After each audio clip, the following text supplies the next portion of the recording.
Jangan apa istilah itu ojo ke susu macam-macam. Pertama saya mengatakan itu mungkin basa-basi untuk tidak menimbulkan reaksi yang cukup kuat dari katakanlah dalam ini PDI Perjuangan dan sebagainya.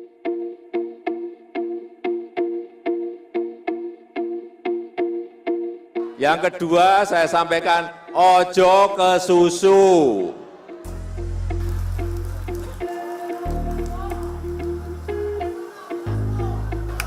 Projo ke Prabowo kemarin, apakah ini semakin menguatkan sebenarnya? Bagi saya sih udah jelas lah.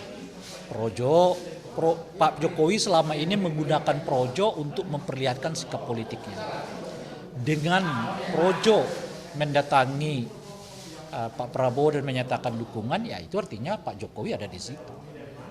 Sudah nggak bisa lagi kita tafsirkan gitu. Tapi kenapa tadi misalnya, kenapa jangan apa istilah itu ojo ke susu macam-macam. Pertama saya mengatakan itu mungkin basa-basi untuk tidak menimbulkan reaksi yang cukup kuat dari katakanlah dalam ini PDI Perjuangan dan sebagainya.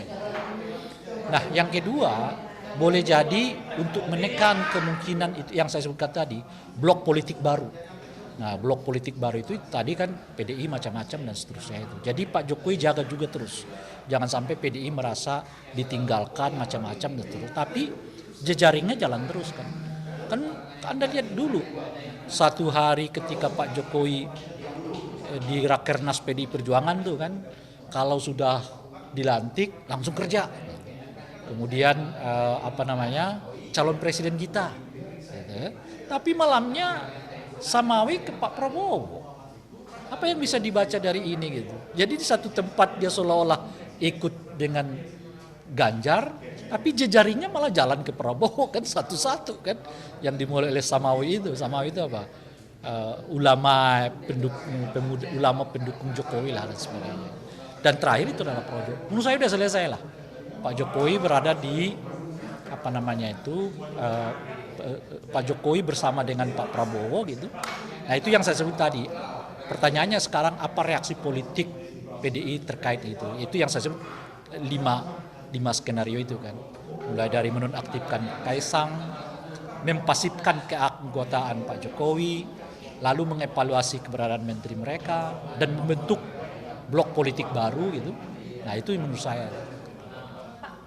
Pak, tadi kan Bapak bilang ada 5 sikap PDIP Pak ya? Ya itu bukan sikap, itu dugaan saya. Dugaan sikap ya Pak ya? Bisa nonaktifkan dari PDIP Pak. Berarti ada kesempatan elektabilitas Bapak Ganjar Pranowo ini naik Pak nanti menjelang pemilu 2024. Karena kan memang tadi kata ada dinasti politik dan masyarakat ini sudah tidak percaya Situasi lagi. yang seperti sekarang ini malah menurut saya bisa-bisa mendongkrak elektabilitasnya Ganjar. Karena di kita ini kan pemilihnya itu pemurah ya.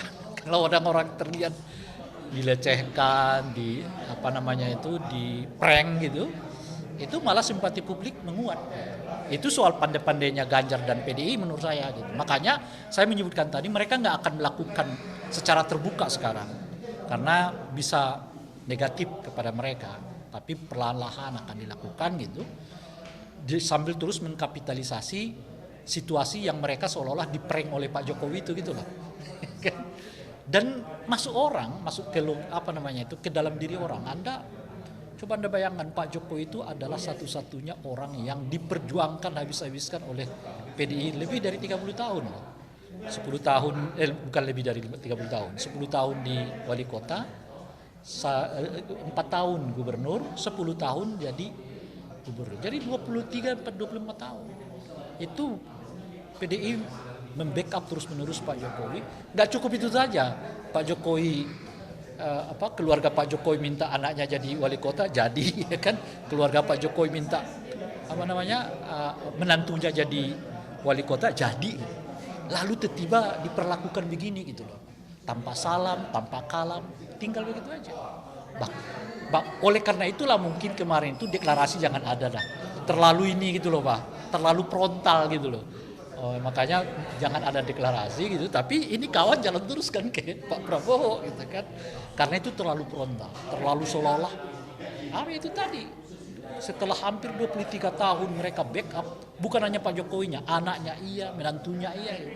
Lalu Anda dengan tenang deklarasi mendukung salah satu calon presiden, itu bisa image Itu yang saya sebutkan, tapi pada saat bersamaan kalau Ganjar dan PDI mampu mengkapitalisasinya, boleh-boleh kemudian mereka naik suara dari peristiwa ini gitu. Nanti atas dasar dinasti politik yang dilakukan oleh Pak Jokowi itu Pak, berarti nanti ada harapan masyarakat pilihan capres selain dinasti politik itu ada di Ganjar gitu ya Pak? Ya itu kita nggak tahu. Ya. Itu yang saya sebut ini soal kemampuan kapitalisasi. Kan. Nah sejauh apa nanti kemampuan kapitalisasi Ganjar dan koalisinya untuk menaikkan elektabilitas mereka ya kita nggak tahu. Tapi peluang itu ada sekarang, itu yang mau katakan. Berarti nanti ada kalau misalnya ada keputusan MK. Sama dengan menurut saya dengan situasi begini belum tentu kehadiran Gibran dengan Pak Prabowo itu menaikkan elektabilitasnya. Belum tentu juga. Orang itu tadi kalau dilihat reaksi negatif itu sekarang relatif umumnya adalah orang-orang yang dekat dengan Pak Jokowi yang bereaksi negatif terhadap situasi yang sekarang. Pak terakhir Pak soal Ojo ke Susu tadi Pak, itu kira-kira bisa diisyaratkan sebagai bahwa Jokowi ini kan projo pengennya Prabowo sama Gibran. Ya. Apakah ini juga menjadi sinyal kalau ini Gibran udah nggak akan bisa maju karena mungkin putusan Mahkamah Konstitusi kuat untuk menolak? Ya bisa karena itu satu tentu. Tetapi menurut saya, kalaupun diterima menurut saya seperti yang saya sebutkan tadi, dengan situasi politik begini nggak mudah lagi ternyata bagi Gibran gitu. Kenapa gitu? Kalau Golkar ngotot, nggak bisa masuk. Ya ini soal Golkar lagi ya. Gitu. Nah yang kedua, penerimaan publik terhadap situasi ini juga menurut saya merosot. Gitu. Nah oleh karena itu, dan yang ketiga faktor KPU-nya kan.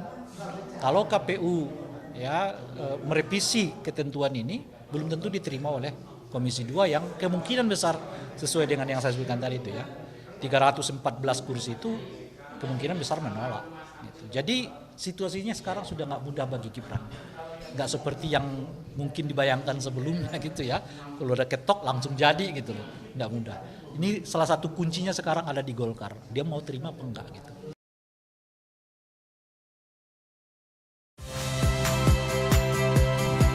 Saya Cynthia Rompas. Saksikan program-program Kompas TV melalui siaran digital, pay TV, dan media streaming lainnya.